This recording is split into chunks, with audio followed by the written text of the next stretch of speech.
Irmãos, hoje nós vamos falar sobre a igreja de Esmirna. Esmirna significa mirra. Esmirna significa mirra. É a segunda igreja na sequência que nós estaremos estudando neste momento. As 7 igrejas do Apocalipse. Vamos ler então capítulo 2, versículo de número 8 em diante. Capítulo 2, versículo 8 em diante, de Apocalipse. Quem já achou diz amém. E ao anjo da igreja que está em Esmirna, nós já falamos, que o anjo da igreja é o pastor da igreja. Então cada vez que você vai ler a carta e aparece essa expressão, ao anjo da igreja que está em tal lugar, o anjo da igreja é o pastor da igreja. Então a carta, ela está sendo dirigida ao responsável pela igreja, aquele que está à frente da igreja. E ao anjo da igreja que está em Esmirna escreve: isso diz o primeiro e o último, que foi morto e reviveu. Eu sei as tuas obras e tribulação e pobreza, mas tu és rico. E a blasfêmia dos que se dizem judeus e não são, mas são da sinagoga de Satanás. Nada temas das coisas que hás de padecer. Eis que o diabo lançará alguns de vós na prisão, para que sejais tentados, e tereis uma tribulação de 10 dias. Sê fiel até a morte, e dar-te-ei a coroa da vida. Quem tem ouvidos, ouça o que o Espírito diz às igrejas. E o que vencer não receberá o dano da segunda morte. Irmãos, estamos diante da igreja de Esmirna. Uma coisa interessante, irmãos, a cidade de Esmirna ficava situada a aproximadamente 40 quilômetros só da igreja de Éfeso. Então ficava aproximadamente a 40 quilômetros da igreja de Éfeso. Aliás, todas as 7 igrejas do Apocalipse, elas ficavam mais ou menos próximas, uma da outra. Por exemplo, você pode ver ali, a igreja de Pérgamo, a igreja de Tiatira, a igreja de Esmirna, a igreja de Sardes, a igreja de Laodiceia e a igreja de Éfeso. A cidade de Esmirna ficava a 40 quilômetros mais ou menos da cidade de Éfeso. Irmãos, a igreja de Esmirna, o que se sabe é que a igreja de Esmirna, ela lutava contra 2 forças espirituais. Era uma igreja que lutava contra 2 forças espirituais. A primeira, eram alguns judeus, alguns que professavam o judaísmo, alguns judeus que não aceitavam o cristianismo e perseguiam aqueles que pregavam a Jesus de Nazaré. Então essa era uma força espiritual contra quem lutava a igreja de Esmirna. Existiam ali na igreja de Esmirna os judeus, que era uma seita, nós poderíamos dizer assim, forte, o judaísmo, que lutava contra os cristãos, lutavam contra aqueles que aceitavam a Jesus como o único e suficiente Salvador. Irmãos, e por outro lado, existia também, aquelas pessoas que professavam, que cultuavam o imperador. Então, existiam os judeus que não aceitavam o cristianismo, e existiam também aqueles que não eram judeus, não professavam o cristianismo, pelo contrário, eles se prostravam e adoravam o imperador. Então era nesse meio que vivia os nossos irmãos da igreja de Esmirna. Por um lado um grupo e para o outro lado um outro grupo, batalhando contra o cristianismo, batalhando contra aqueles que realmente queriam servir a Deus. E diante, irmãos, dessa situação, vocês imaginem a situação que viviam os nossos irmãos ali da igreja de Esmirna. É por isso que diz o texto: eu sei as tuas obras. Deus conhece a nossa obra, Deus conhece o nosso trabalho, Deus conhece aquilo que nós fazemos em prol ao crescimento do reino de Deus. Então Deus conhece as nossas obras, e Jesus disse também: eu conheço a tua tribulação, eu conheço a tribulação que vocês vivem. Por quê? Porque era uma igreja perseguida por causa dos judeus que odiavam os cristãos e por causa dos seguidores do imperador. Então o imperador na época exercia uma pressão muito grande contra os nossos irmãos ali da igreja de Esmirna. Irmãos, é por isso que Esmirna significa mirra. A mirra, para ela exalar o seu cheiro, aquele cheiro gostoso, ela precisa ser amassada. Ela precisa ser amassada para que ela possa exalar o seu cheiro.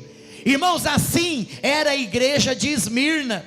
A igreja de Esmirna era uma igreja que estava sendo macetada, era uma igreja que estava sendo amassada, era uma igreja que estava sendo pisada, para que dessa forma ela exalasse o perfeito, maravilhoso e sublime cheiro de Cristo. Louvado seja o nome do Senhor. Irmãos, é por isso que muitas vezes Deus permite que nós passemos também pelas provações. Deus muitas vezes permite que nós passemos pelas tribulações. Por quê? Porque às vezes nós deixamos de exalar o perfume de Cristo. Às vezes as coisas da vida estão tomando o primeiro lugar no nosso coração. Às vezes a correria da vida está tomando o lugar no nosso coração. Às vezes nós estamos sendo ativistas demais, mas não é para a glória de Deus, é para a nossa própria glória. Irmãos, às vezes aquele primeiro amor que nós tínhamos para com a igreja, aquele primeiro amor que nós tínhamos para com as coisas de Deus, já não existe mais. Então às vezes é por isso que Deus permite a gente passar por uma prova. Às vezes é por isso que Deus permite que nós sejamos pisados. Às vezes é por isso que Deus permite que nós sejamos amassados, para que o cheiro de Cristo, para que o bom perfume de Cristo volte a ser exalado de novo, e o nome do Senhor Jesus seja glorificado. Irmãos, é assim que aconteceu com a igreja de Atos dos Apóstolos. Quando nós lemos, quando nós pregamos aqui sobre Atos dos Apóstolos, os irmãos se lembram disso.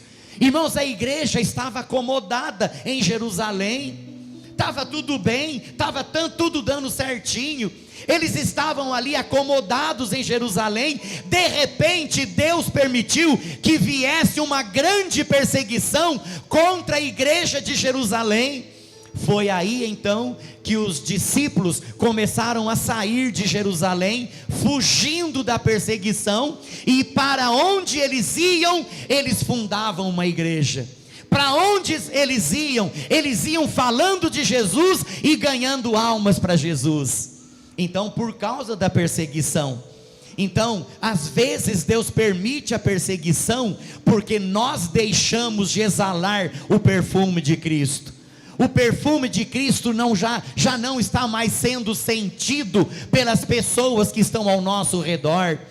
A cidade aonde nós moramos, ela já não está mais sentindo o perfume de Cristo. E não, irmãos, nós passamos a ser meramente mais uma igreja existente na cidade.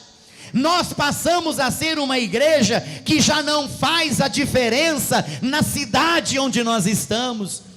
Então eu gostaria de dizer para você o seguinte: nós precisamos ser uma igreja que faça a diferença. As pessoas precisam olhar em nós e ver em nós verdadeiros servos do Senhor. As pessoas precisam olhar para nós e dizer assim: ali está indo um servo de Deus que prega a palavra, está indo ali um servo de Deus que exala o perfume de Cristo, e eu quero ser igual a ele. A conduta dele me contagia, a forma dele andar me contagia. Eu quero saber o que acontece na vida dele, porque eu quero ser igual a ele. Irmãos, é isso que Deus quer de cada um de nós. Amém, irmãos? Então a igreja de Esmirna sofria, a igreja de Esmirna estava sofrendo. E olha o que diz aqui o texto ainda, irmãos: eu sei as tuas obras, a tribulação que vocês estão passando e a pobreza de vocês. Era uma igreja pobre, era uma igreja que não tinha dinheiro, era uma igreja composta de pessoas pobres, mas era uma igreja rica do poder de Deus. Aleluia! Irmãos, era uma igreja que não tinha dinheiro, mas era uma igreja rica. Olha o que diz aqui o texto, olha o que diz o texto: eu conheço a tua pobreza, entre parênteses, mas tu és rico, louvado seja o nome do Senhor.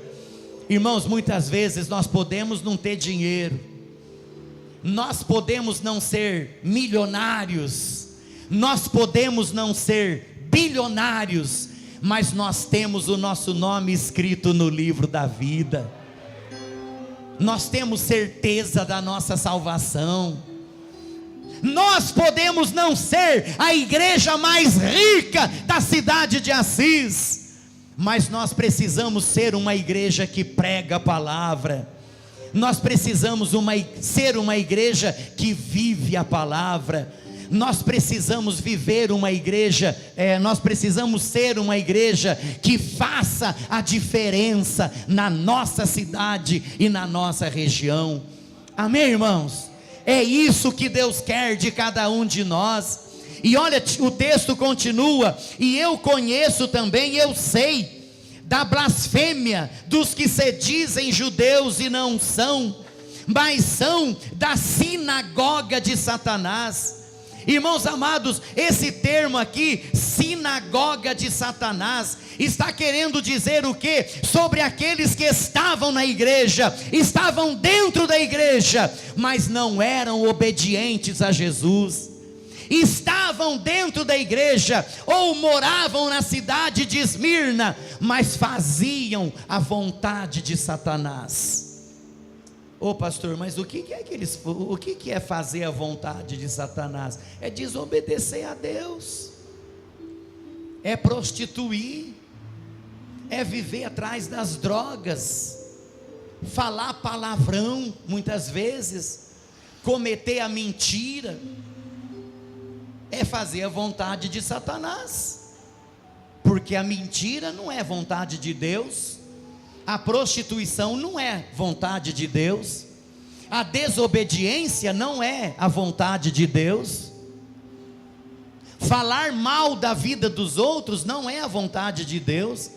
Então, se nós fazemos todas essas coisas, nós estamos fazendo a vontade de quem então? A vontade de Satanás. Então, quando o texto está dizendo aqui, e a blasfêmia dos que se dizem judeus e não são, mas são da sinagoga de Satanás, irmãos, está falando aí sobre aqueles que estavam na igreja, estavam em Esmirna, mas não adoravam a Deus, faziam a vontade de Satanás. Então nós precisamos tomar cuidado com a nossa vida. Nós precisamos tomar cuidado com a nossa vida. O que nós estamos fazendo para Deus? Será que é para Deus mesmo que nós estamos fazendo? Será que a nossa vida está sendo para a glória de Deus? Ou está sendo para a glória de Satanás? Será que aquilo que nós estamos fazendo está sendo para glorificar ao Senhor? Ou será que aquilo que nós estamos fazendo está sendo para glorificar o diabo? Irmãos, a nossa boca está sendo usada para glorificar a Deus ou para glorificar a Satanás? As nossas mãos estão sendo usadas para glorificar a Deus ou será que para glorificar a Satanás? O nosso dinheiro está sendo usado para glorificar a Deus ou será que é para glorificar a Satanás? Os nossos pés estão sendo usados para glorificar a Deus ou para glorificar a Satanás? Então, irmãos, nós precisamos tomar cuidado, precisamos colocar a nossa vida na presença de Deus. O versículo 10 diz assim: nada temas das coisas que hás de padecer. Irmãos, eles já estavam padecendo, eles já estavam sofrendo. Você viu no versículo 9: eu conheço a tua tribulação. Eu conheço a tua tribulação. Então, eles já estavam passando por tribulação. Eles já estavam passando por momento de angústia. Eles já estavam sendo amassados. Eles já estavam sendo pisados. E aí Jesus ainda vem e diz assim: nada temas das coisas que hás de padecer. Quer dizer, mais tribulação está vindo por aí ainda. Mais pessoas ainda serão perseguidas. Irmãos, Jesus está dizendo assim: olha, se preparem, porque vocês estão perseguidos, mas mais perseguições ainda estão vindo por aí. Vocês se preparem, vocês se preparem. E ainda continua dizendo: eis que o diabo lançará alguns de vós na prisão. Olha, irmãos, prisão. O diabo lançará alguns de vós na prisão. Quem aqui já foi preso por amor a Cristo? Levanta a mão. Tem alguém aqui que já foi para a cadeia por amor a Cristo? Não, né? Mas lá na igreja de Esmirna, vários foram para a cadeia por causa de falar do nome de Jesus. Vários foram presos por causa de falar no nome de Jesus. Vários sofreram nas cadeias, apanharam por amor a Jesus, mas mesmo assim continuaram firmes na presença de Deus. Irmãos, quantas vezes nós abandonamos a fé por causa de uma coisinha tão pequena?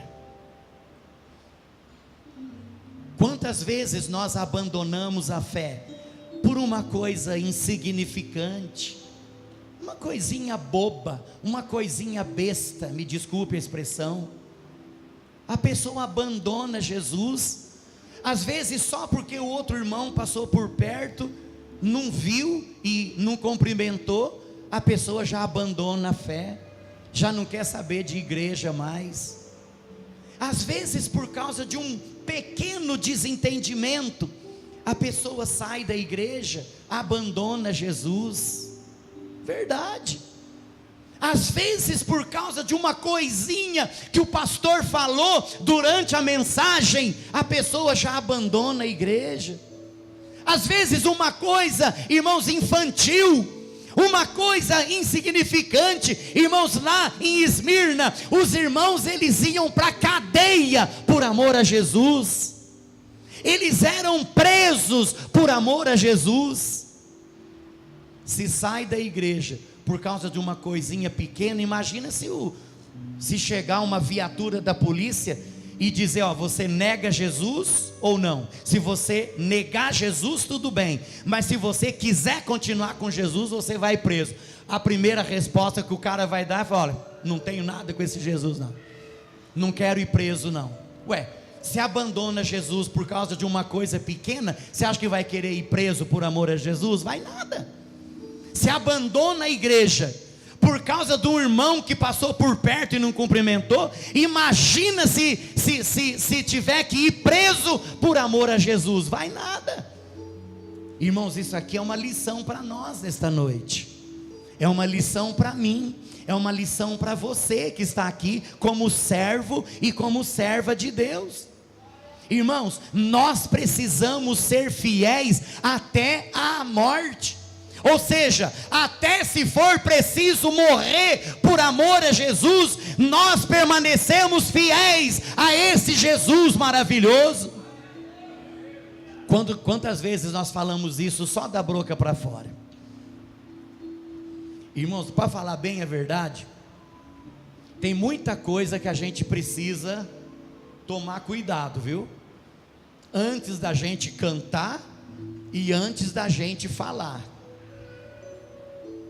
Inclusive tem um hino do nosso inário que diz assim: seguirei ao meu bom mestre, seguirei ao meu bom mestre, seguirei ao meu bom mestre, onde quer que for irei. Aí diz uma palavra: males poderão cercar-me, ou perigos assustar-me, mas se Cristo segurar-me,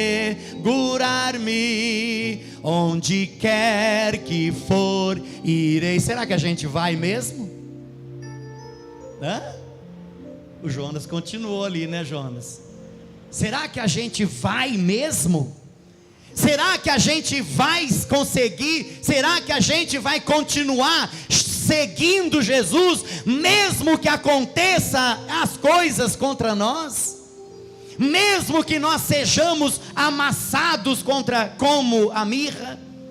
Mesmo que nós sejamos macetados como a mirra? Será que nós vamos continuar seguindo o Mestre? Será que nós vamos continuar seguindo a Jesus? Olha o que diz o texto. Olha o que diz o texto: nada temas das coisas que hás de padecer. Irmãos, seguir a Jesus não nos isenta de passar por tribulações. Tem muita gente que pensa, pastor Zé Roberto, que ser cristão é não passar mais por tribulação. Infelizmente, é esse o evangelho que se prega muito por aí, né? É o evangelho da prosperidade. Vem para Jesus que você não vai mais ficar doente, vem para Jesus que você vai ficar rico, vem para Jesus que você não vai ter mais problema, vem para Jesus que você vai ter fazenda, vai ter sítio, vai ter um monte de coisa. Deus abençoa, é claro. Mas irmãos, vir para Jesus não significa estar isento dos problemas. Os problemas virão, as lutas virão, as enfermidades virão, nós seremos amassados, esmagados como a mirra. Nós vamos passar pelas tribulações, sim. Inclusive a própria palavra de Deus diz assim: no mundo tereis aflições, mas tende bom ânimo, eu venci o mundo. Então Jesus, ele não disse assim: olha, vocês podem vir para cá, que nunca mais vocês vão ter problema. Não é isso que Jesus falou, não. Ele falou: no mundo tereis aflições, mas tende bom ânimo, eu venci o mundo. Então, problemas virão, dificuldades virão, perseguições virão. Nada temas das coisas que hás de padecer. Eis que o diabo lançará alguns de vós na prisão. Foi a palavra de Jesus para a igreja de Esmirna. Alguns de vocês vão ser presos por amor a mim. Olha, irmãos, que palavra de incentivo, né, irmão Oswaldo? Que palavra de incentivo, não é? Eis que alguns de vós vão ser presos, alguns de vocês vão para a prisão, vocês serão presos, para que sejais tentados, ou a outra tradução, para que sejais provados, e tereis uma tribulação de 10 dias. Mas olha o que diz o texto, que a gente fala muito nas cerimônias fúnebres: sê fiel até a morte, e dar-te-ei a coroa da vida. Jesus disse assim: não temas as coisas que hás de padecer. Jesus disse: o diabo lançará alguns de vós na prisão, tereis uma tribulação de 10 dias. Mas Jesus não terminou por aí não. Jesus continuou dizendo: sê fiel até a morte. Ou seja, sê fiel até para a morte, e dar-te-ei a coroa da vida. Quer dizer, sejam fiéis, é a palavra que ele deixou para os irmãos de Esmirna. Sejam fiéis, mesmo que seja para morrer. Sejam fiéis, nem que seja para morrer, sejam fiéis até a morte, e dar-te-ei a coroa da vida, e vocês receberão a coroa da vida. Então, irmãos, não é fácil, mas nós precisamos estar firmes com Jesus. Esse ser fiel até a morte aqui, esse tereis uma tribulação de 10 dias, tem várias interpretações. Uma das interpretações é que seria uma tribulação rápida, teria um começo e teria um fim, mas eram para eles permanecerem fiéis. E existe uma outra interpretação dizendo que eram as perseguições dos 10 imperadores: Nero, Domiciano, Trajano, Aurélio, Severo, Máximo, Décio, Valério, Aureliano e Diocleciano. 10 imperadores que perseguiram a igreja de Jesus.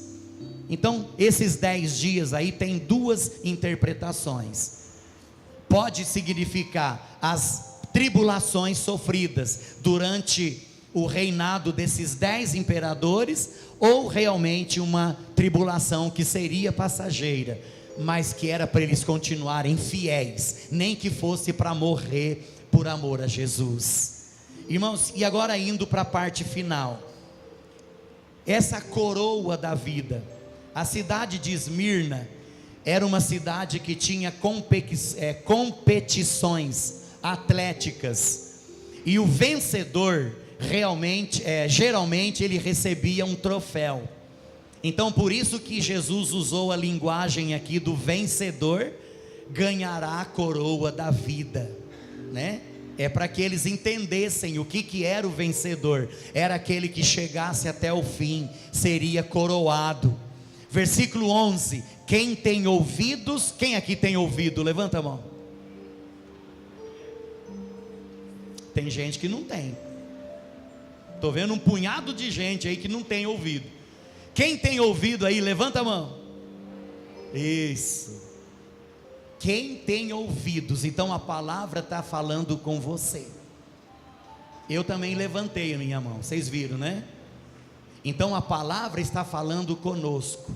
Quem tem ouvidos, ouça o que o Espírito diz às igrejas.